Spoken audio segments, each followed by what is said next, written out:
नमस्कार, विजय star classes में आप सभी का हार्दिक स्वागत और अभिनंदन। आइए हम लोग टेंस की अगली सीरीज के अंदर पढ़ते हैं। अपने टेंस का नाम है पास्ट कंटिन्यूअस टेंस।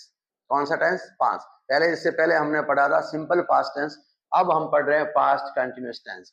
वे एक्शंस जो किसी भूतकाल के अंदर पास्ट में हमारे जारी रहे थे, यानी कि हम कोई कार्य कर रहे थे, तो इस प्रकार के सेंटेंस की आइए हम लोग हिंदी से इंग्लिश कैसे बनाएं, उसके सेंटेंस का स्ट्रक्चर, रचना क्या होती है वो पढ़ते हैं। ध्यान दें आप लोग, यदि वाक्यों के अंत के अंदर जो हिंदी के वाक्य होते हैं उसके अंदर अपन देखते हैं लास्ट के अंदर, वाक्य के एंड के अंदर हमारा होता है रहा है, रहा था, रही थी, रहे थे। अगर इस प्रकार के सेंटेंस की एंडिंग होती है तो हम सीधा अपन कहाँ जाएंगे? पास्ट कंटिन्यूअस टेंस के अंदर जाएंगे। और क्या होगा? इंग्लिश के जो सेंटेंस होंगे, इंग्लिश के सेंटेंस के अंदर हम लोग हेल्पिंग वर्ब यूज करते हैं, वॉज और वर। क्या यूज करते हैं? वॉज और वर का प्रयोग करते हैं।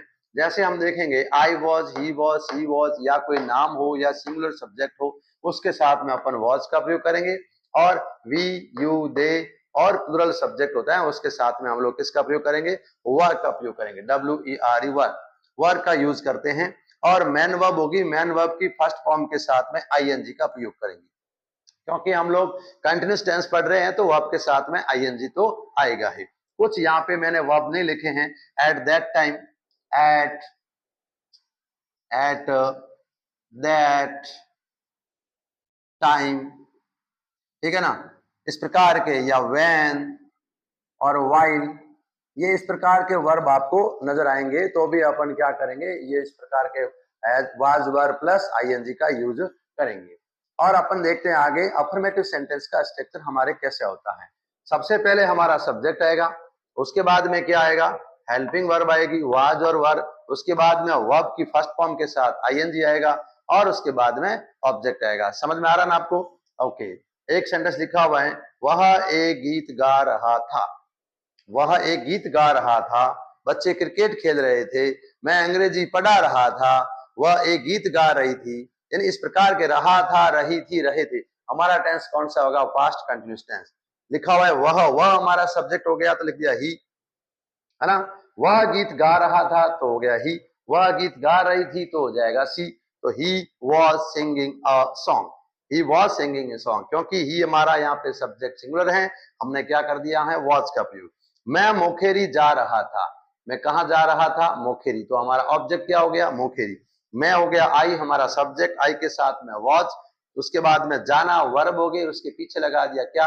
ING, तो हो गया गोइंग। तो I was going to Mokheri, I was going to Mokheri. वे अपना गृह कार्य कर रहे थे। यहाँ वे हमारा सब्जेक्ट हो गया है, वे को हम कहते हैं दे वर डूइंग देयर होमवर्क। अब देखो, अपना गृह कार्य कर रहे थे तो सब्जेक्ट के साथ में देखते हैं, सब्जेक्ट हमारा है दे तो हो जाएगा देयर, अगर आई है तो माई, यू है तो योर, और ही है तो हिज, सी है तो हर। वो अपना शब्द के लिए आएगा। ऐसे अपन प्रोनाउन पढ़ेंगे तब पढ़े, ध्यान रखना।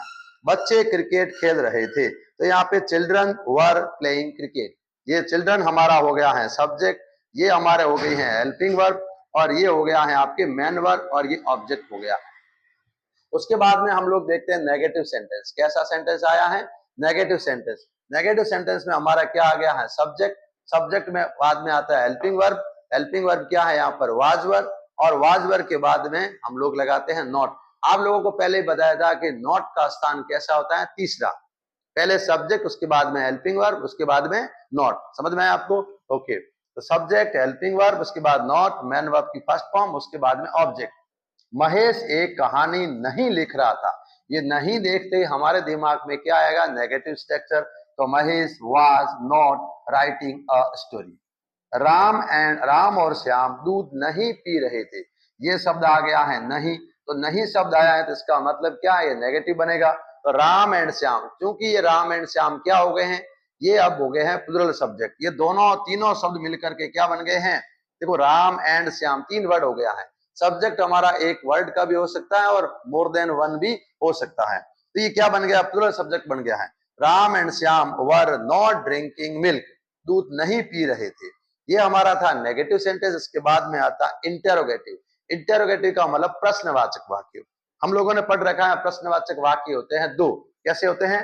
दो, एक होता है हेल्पिंग वर्ब से स्टार्ट होने वाला और दूसरा WH वर्ड से स्टार्ट होने वाला। आइए हम लोग पहले इंटरोगेटिव वर्ब पढ़ते हैं। हम लोग जो जो किससे शुरू होते हैं, हेल्पिंग वर्ब से स्टार्ट होते हैं। हेल्पिंग वर्ब से वो क्वेश्चन होते हैं जिनका आंसर यस या नो में आता है। क्या वह खाना पका रही थी?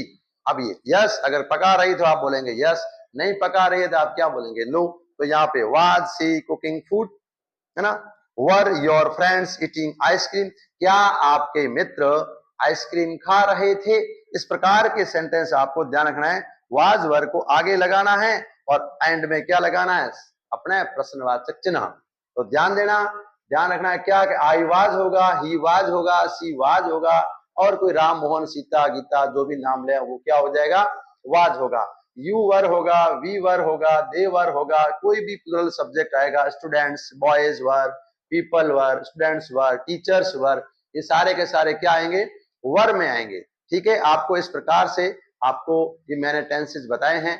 आगे भी हम लोग ऐसे टेंस और इसके यूजेस पढ़ेंगे और आप हमारे इस चैनल को जरूर सब्सक्राइब करते रहें, देखते रहें, आपको बहुत फायदा होगा। ये जितने भी हम लोग टेंस या जो भी टॉपिक करवा रहे हैं इंग्लिश के, वो सारे क्लासों के अंदर 3rd से लेकर के 12th तक और इवन दैट कंपटीशन क्लास में जो नए हैं, बिगनर्स हैं, जो इंग्लिश सीखना चाहते हैं, आइए हमारे विजय स्टार क्लासेस चैनल को सब्सक्राइब करें। और अगर आप नए हैं तो सब्सक्राइब कीजिए और अगर पुराने हैं तो इसको देखते रहिए। Thank you very much. जय हिंद।